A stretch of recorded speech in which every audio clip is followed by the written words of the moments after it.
So for a century, like, telecom infrastructure has basically meant one thing, right? Moving dirt. Oh, yeah. Lots of dirt. And concrete. Exactly. I mean, you survey a piece of land, you pour this massive concrete foundation, you erect a 100-foot steel tower, and then you have to trench miles of fiber optic cables through the ground just to connect the whole thing to the grid. Right. It's incredibly heavy and, well, it's geographically constrained. Yeah, it's entirely terrestrial. Like, if there's a mountain in the way, you lose your signal. If there's an ocean, you lose signal. But today, we are talking about a company that is basically taking that entire terrestrial paradigm, ripping the cell tower out of the dirt, folding it up into the size of a tuna can, and then blasting it 500 kilometers into the vacuum of low Earth orbit. Which is just, I mean, it is a fundamental rewiring of how global communications physically operate. We're essentially moving from a two-dimensional grid that's just laid over the Earth's surface to, like, a three-dimensional umbrella covering the entire globe. And that is exactly what we are unpacking on today's deep dive. We are looking squarely at AST SpaceMobile, trading under the ticker ASTS, and specifically, we are diving into their Q1 2026 earnings call. Right. So our mission today, for you listening, is to translate the Wall Street earnings jargon into plain, actionable language. You know, we're going to hit the core data points, explain the frankly mind-bending physics that make all this possible, and then deliver a bottom line on what the market is actually reacting to. And, you know, the stakes for this specific quarter are just astronomical because AST SpaceMobile isn't trying to build satellite phones. Like, they aren't asking you to buy some clunky device with a huge antenna that costs, you know, $3 a minute to operate. Nobody wants that anymore. Exactly. Their entire premise, which is basically the holy grail of telecom, is to build the first and only global cellular broadband network in space that connects directly to the everyday, completely unmodified smartphone that is sitting in your pocket right now. Right. The exact iPhone or Android you already own, no new hardware, no special cases. But before we get into the sci-fi reality of massive phased arrays floating in space, we really have to ground this in the hard math. Wall Street runs on numbers, after all. Yeah, they do. So we need to look at the headline financials from this Q1 call. Let's start with the top line. For Q1 2026, AST SpaceMobile reported data forward revenue of $14.7 million. Now, if you are looking at a historical chart of the company, you might notice that $13.7 million represents a slight sequential decline from the previous quarter. Which usually freaks people out, right? Oh, totally. In traditional tech, say like a software as a service company, a sequential decline in revenue is a massive red flag. But context here is just absolutely critical. This top line number was precisely in line with their internal plans. Right, because we have to understand the business model at this specific phase of their life cycle. I mean, they aren't selling $10 monthly subscriptions to millions of consumers yet. So where is this $14.7 million actually coming from today? It comes from highly specific, well, lumpy, project-based events. Specifically, it's the timing of deploying physical commercial gateways to the ground and hitting very strict milestone deliverables for U.S. government contracts. Let's define that a bit, because lumpy is just a great word for it. If you have like a government contract milestone that requires you to demonstrate a specific data transfer rate, and the testing window happens in April instead of March, well, that revenue simply shifts from Q1 to Q2. Exactly. It's an accounting reality based on deployment schedules. It's not, you know, an indicator of feeding customer demand or anything. Yeah, it is purely a timing dynamic. When you are building bespoke orbital infrastructure and integrating it with classified military networks, the revenue recognition is tied to physical execution, right? Not a recurring monthly billing cycle. Okay, so the revenue is behaving exactly as expected for a pre-commercial space company. But here's where I want to push back a little and where I really need you to translate the corporate speak. Because I was digging through their expense lines and something jumped out at me that just set off my investor spider sense. Uh-oh. Okay, let's hear it. So let's look at the operating expenses and the capital expenditures, the CapEx. Their non-GAAP adjusted operating expenses came in at $91.2 million. That's down from $95.7 million in Q4 2025. Right. And that dip makes sense, right? They had some lower adjusted costs of revenues and R&D adjustments, even as they are, scaling up headcount. But the CapEx, this is the number that gave me serious pause. Q1 CapEx came in at $257 million. Which, I mean, is a massive number in isolation, but it's actually a miss against their own projections. A huge miss. Like on the previous earnings call, management explicitly guided that Q1 capex would be between $350 million and $425 million. They missed their own spending target by roughly $100 million. Yeah, they did. And, like, in the normal world, spending less money is a good thing, right? But when a company is in an absolute race against time to build a massive capital-intensive space network, suddenly stopping spending at the rate they promised usually means one thing: a bottleneck. I mean, does this mean they are hitting manufacturing snags? Are they slowing down the factory? It is a perfectly logical concern, and honestly, it's exactly what an analyst looks for. A capex miss in an infrastructure build-out is often like a canary in the coal mine for a supply chain failure. Exactly. But if we connect this specific $257 million figure to the broader logistics of the aerospace industry, the jargon translates to something much less dramatic. It is not a slowdown in satellite production. It is purely a timing shift in launch contract payments. Wait. Aerospace companies don't just forget to send invoices. I hear timing shift, and it sounds like corporate PR spinning a delay. Does shifting a massive payment to Q2 mean the actual physical rocket launch is getting delayed to Q3? Not necessarily. And here's why. You have to understand how you actually buy a ride on a rocket. You don't just swipe a corporate credit card on the launch pad the morning of the flight. Right. Companies like SpaceX or Blue Origin, they operate on incredibly strict milestone payment schedules. So you pay a percentage when you sign the contract. Then you pay another percentage when the launch vehicle completes a static fire test. You pay another chunk when your satellite is physically mated to the payload adapter. Oh, I see. So it's kind of like a construction draw schedule for building a house. Like you pay the plumber when the pipes are actually in, not before. Precisely.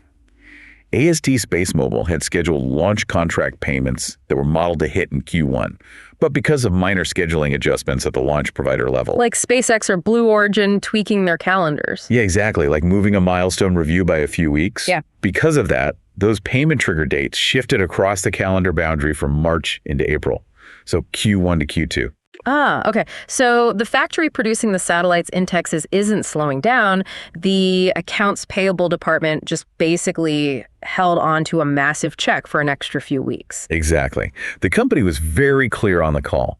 They said if those specific launch provider milestones had triggered in Q1 as originally modeled, their capex would have landed right in the middle of that $350 to $425 million guidance range. Okay, well, that makes me feel a lot better about the internal execution. But, I mean, the bill is still coming due.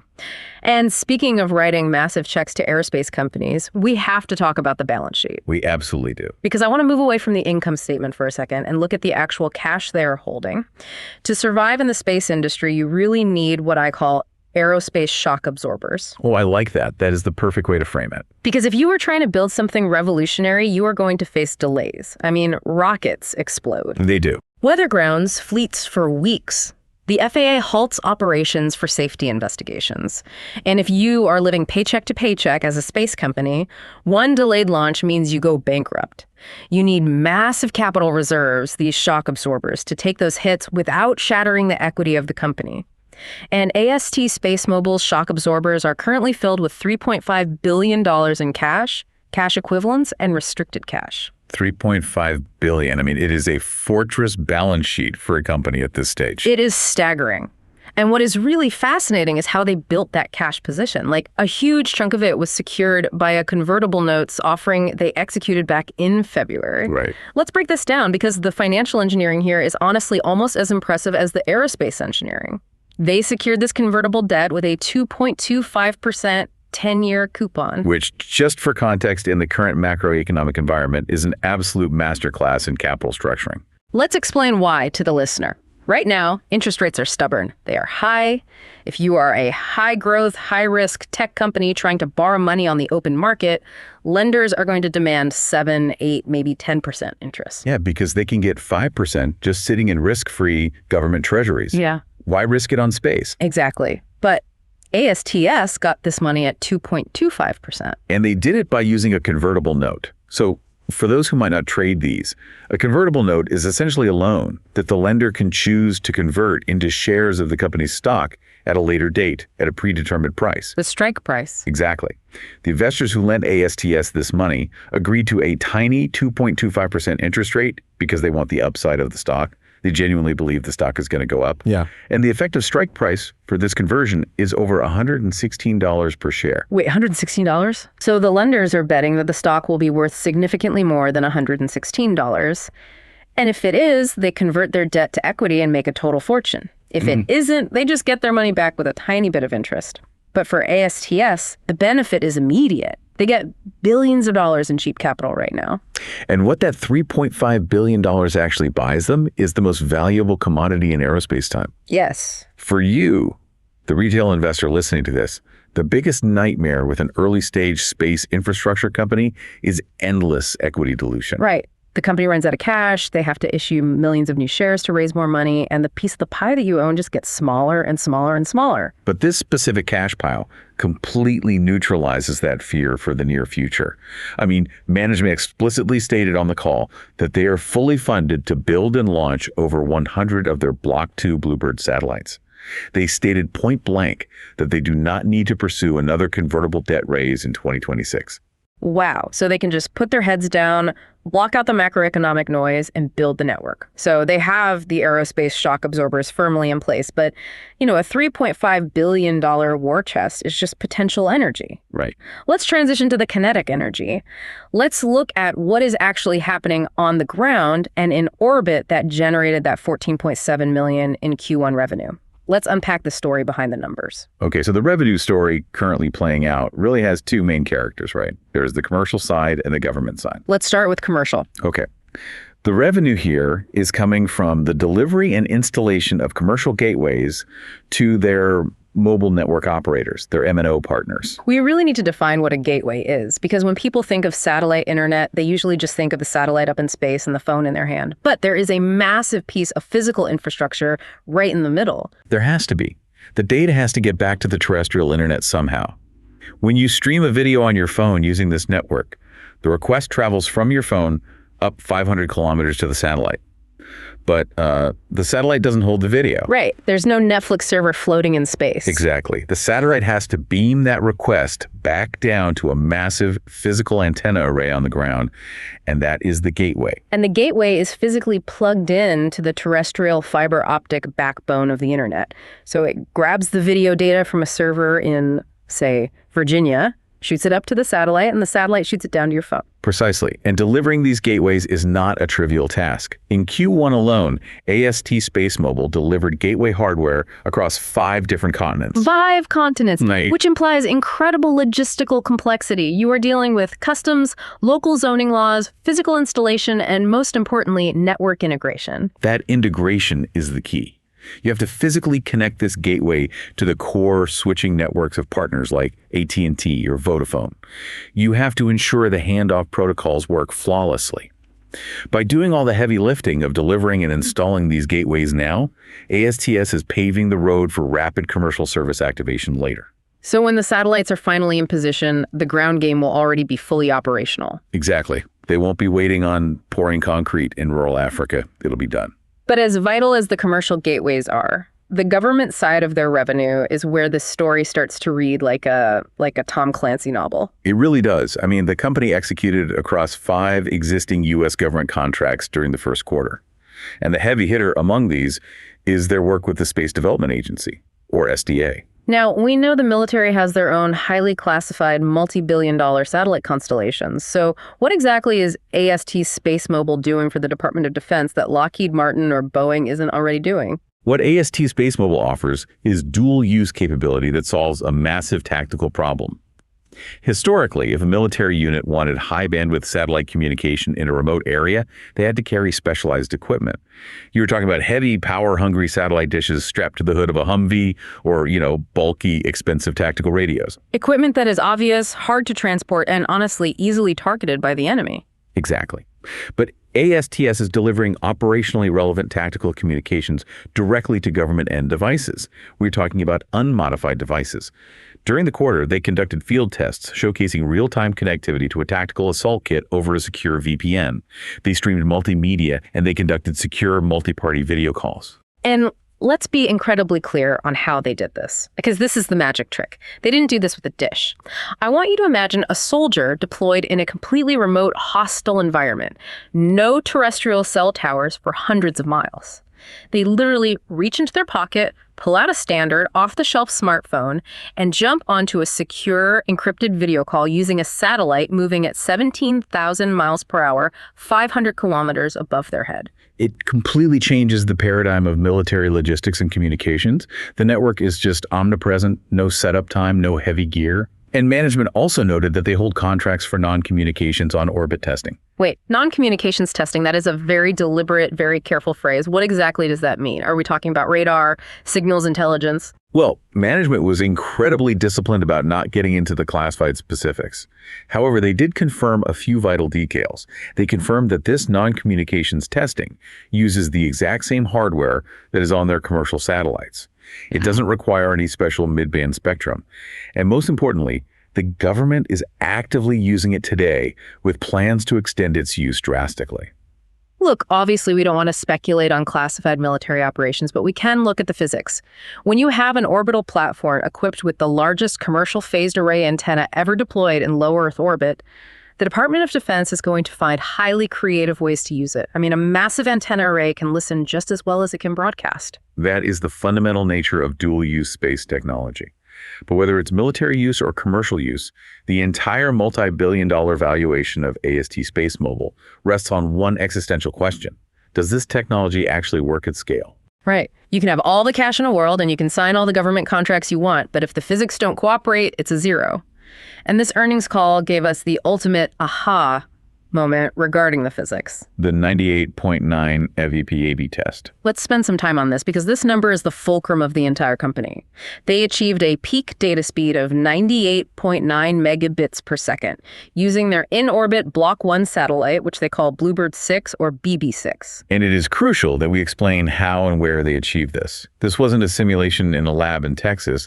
This test was conducted over international waters. Meaning out in the ocean, far away from any terrestrial cell towers that could skew the results. Zero terrestrial interference. Right. And the signal was beamed directly to unmodified, off-the-shelf smartphones. I want to hammer this home. No firmware upgrades to the phone, no special software patches downloaded from the App Store, no physical dongles or antennas that you have to plug into the charging port. The smartphone itself is completely agnostic.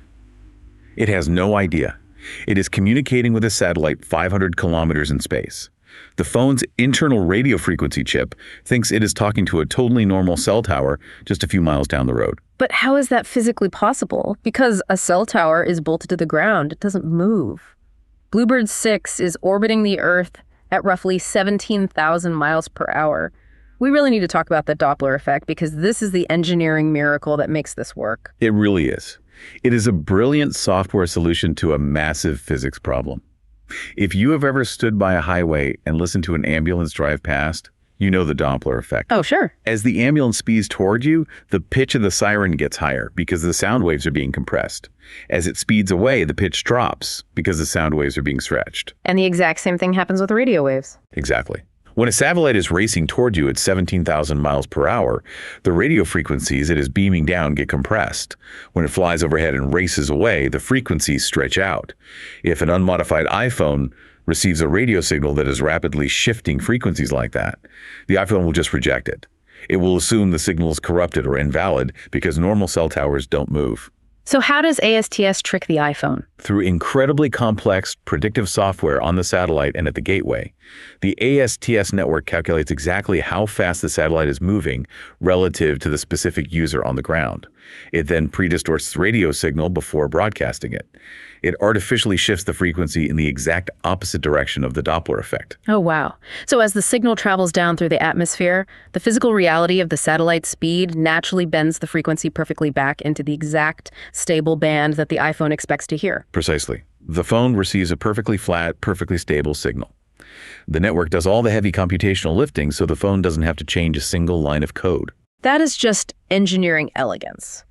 And achieving 98.9 megabits per second while doing that computational gymnastics is staggering. I mean, to put that 100 megabits number into perspective, you only need about 25 megabits to stream a 4K movie on Netflix. So they are delivering speeds capable of supporting multiple simultaneous 4K video streams to a standard phone in the middle of the ocean. Hitting nearly 100 megabits fundamentally de-risks the core technological premise of the company. It proves that space-based direct-to-device cellular broadband is not theoretical anymore. The physics are sound. It is a demonstrated engineering reality. And they made a point on the call to say they are just getting started. 98.9 megapieces is the floor, not the ceiling. Because while they have the technology working in orbit, they also have their manufacturing base humming here on Earth.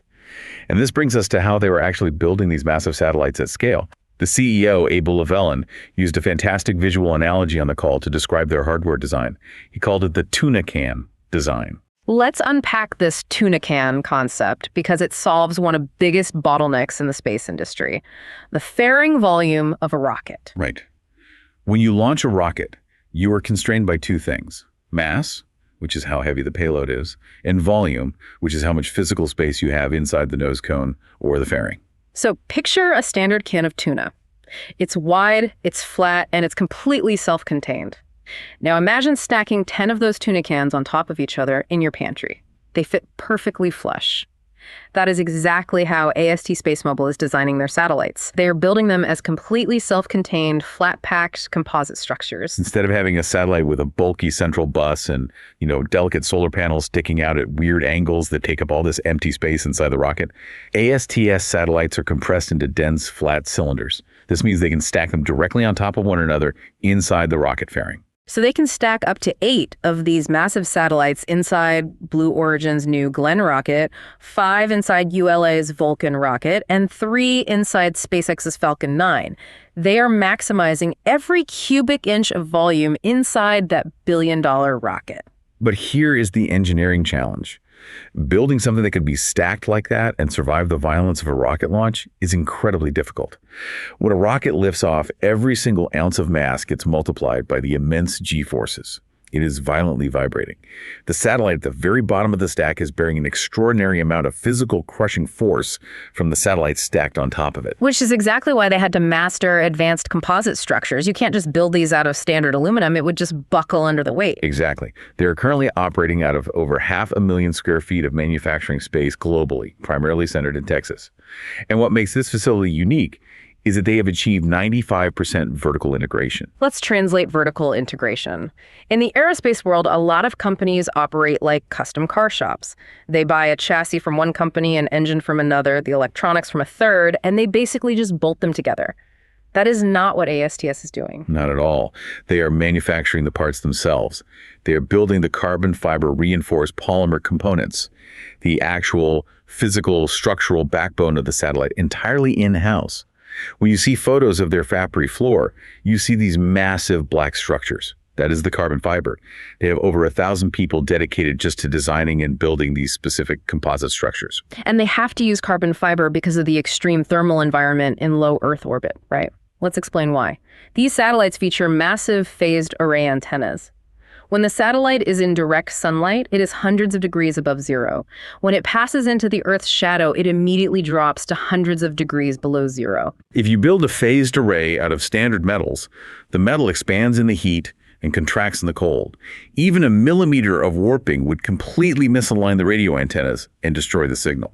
But carbon fiber has a near-zero coefficient of thermal expansion. It doesn't warp. It stays rigid, ensuring the radio beams remain perfectly focused on the cell phones on the ground. And their vertical integration doesn't stop at the physical structure. It goes all the way down to the silicon. They aren't buying off-the-shelf processors. They design their own custom ASIC chip. This is a huge point. Let's spend some time explaining the difference between an FPGA and an ASIC, because this is where the next leap in performance is coming from. The previous generation of their satellites, the one that hit 98.9 MEDPs, use what is called an FPGA. Right, a field programmable gate array. Think of an FPGA like a massive blank slate of silicon. It is incredibly flexible. You can write software to reprogram its physical pathways on the fly while it is in orbit. It is fantastic for early research and development because if you make a mistake, you can just rewrite the code. But that flexibility comes at a massive cost. FPGAs are power hungry and they are relatively slow. You are trading speed for adaptability. Right.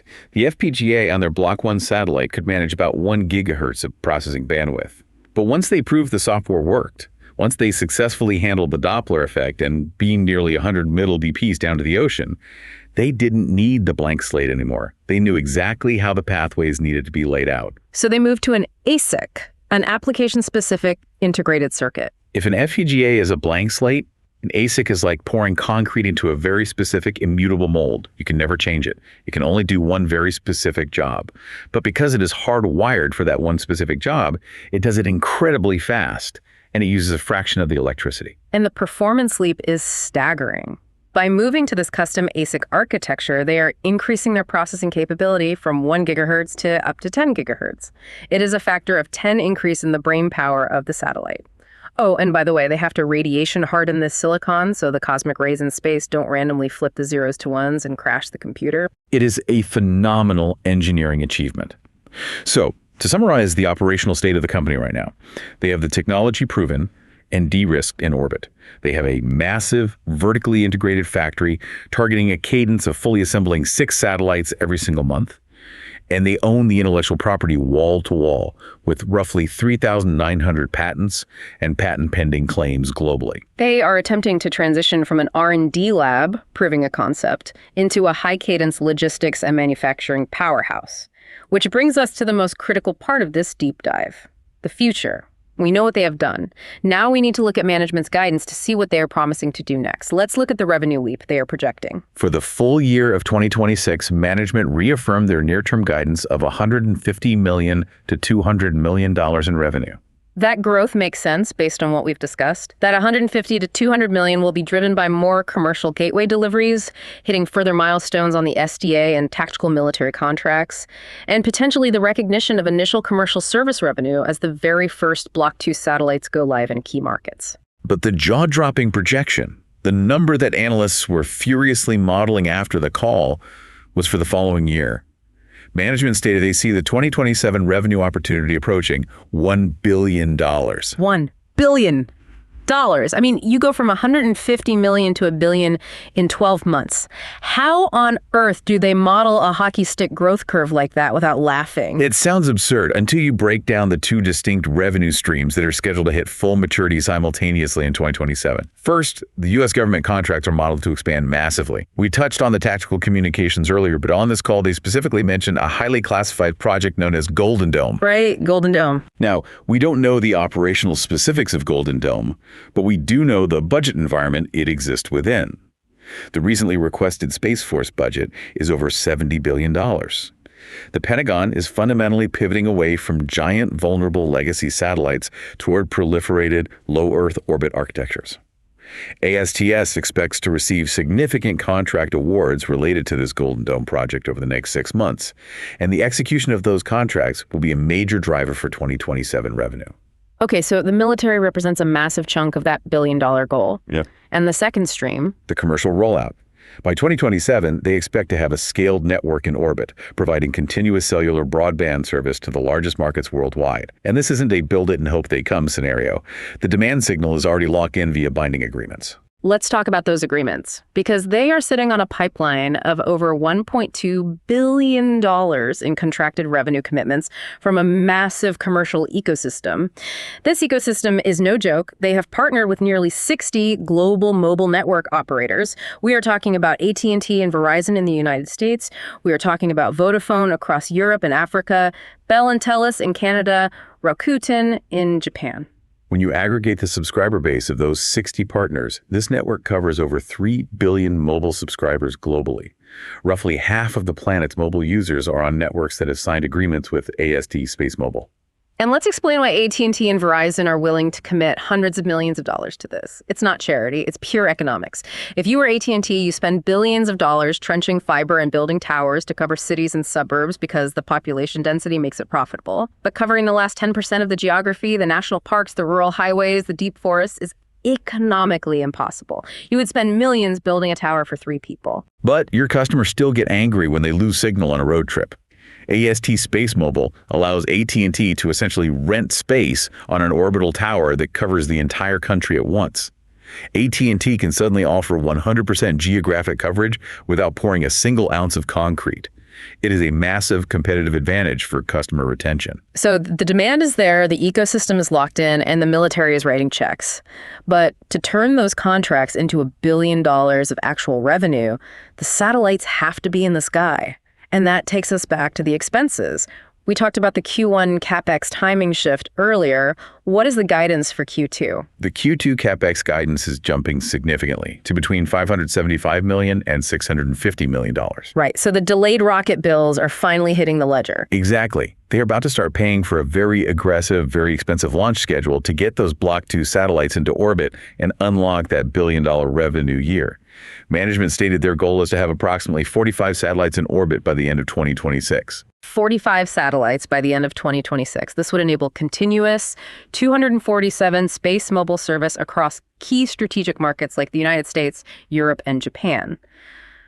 But I have to push back here hard, because there is a massive elephant in the room that we absolutely cannot ignore. The Blue Origin anomaly. Yes. If you follow aerospace news, you know that Blue Origin recently suffered an upper stage anomaly during a mission, which resulted in the loss of a payload. A rocket failed. So if a key launch partner is grounded while the FAA conducts a rigorous investigation, how on earth does ASTS hit a target of 45 satellites by year end? Aren't their hands completely tied? It is the single biggest risk factor in their near-term timeline. But if we connect this to their broader corporate strategy, this anomaly perfectly illustrates why you never put all your satellites on one rocket provider. AST SpaceMobile operates on a multi-partner launch strategy, is their ultimate strategic safety net. They are completely launch vehicle agnostic. Meaning they aren't uniquely reliant on just Jeff Bezos or just Elon Musk. The satellites don't care what brand of rocket pushes them into space. Precisely. They have launch contracts with Blue Origin, SpaceX, and United Launch Alliance, or ULA. During the Q&A portion of the earnings call, analysts pressed them on the Blue Origin situation.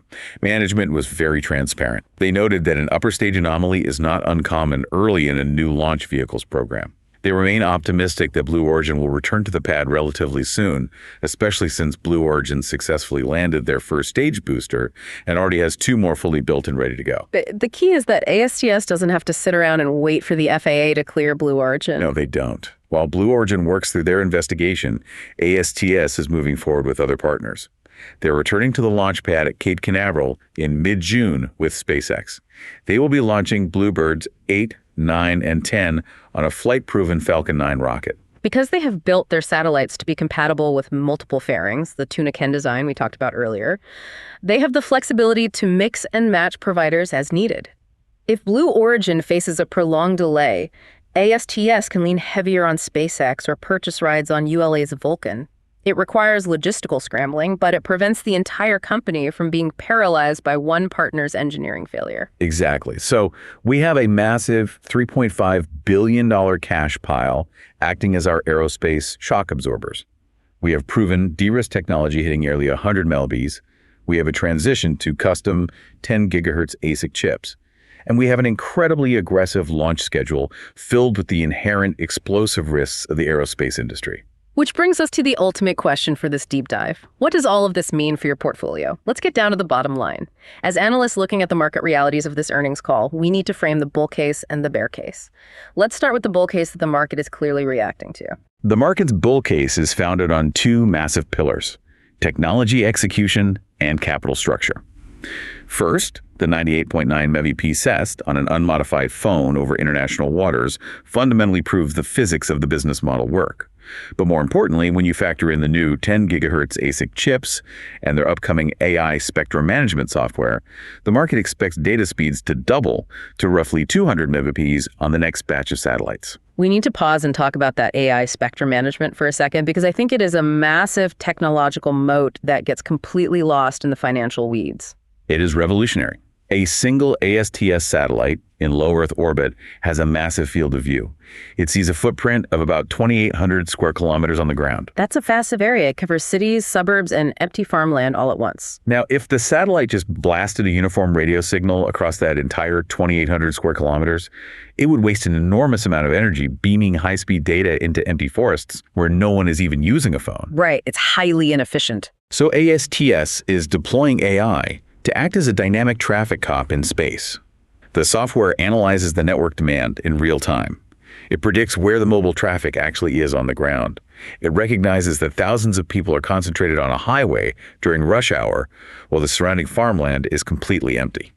And because they are using phased array antennas, they don't have to physically turn the satellite to aim the signal. Exactly. They use constructive and destructive interference to electronically steer the radio beams. The AI intelligently allocates power and spectrum, steering tight, high-bandwidth beams directly onto the highway and pulling power away from the empty farmland in real time, millisecond by millisecond. It multiplies the efficiency and capacity of the network exponentially. So the bull case is that the tech is rock solid, the AI multiplies the efficiency, and the $3.5 billion cash runway ensures they're fully funded to build it without diluting shareholders. But we must impartially present the inherent bearish reality of this sector. The bear case is entirely focused on the timeline and the unforgiving nature of orbital mechanics. Right. Hitting 45 satellites by the end of 2026 requires flawless execution. Not just from ASTS manufacturing 6 satellites a month in Texas, but from external launch providers safely delivering them to orbit. As we just saw with Blue Origin, space is hard. Rockets have anomalies. Weather causes scrubbed launches. Supply chains for exotic aerospace materials get constrained. If the launch cadence slows down, if a rocket failure grounds a fleet for 6 months, that dream of recognizing $1 billion in 2027 revenue gets pushed dramatically to the right. And in the market, time is money. A delay of a year alters the discounted cash flow models and impacts the valuation today.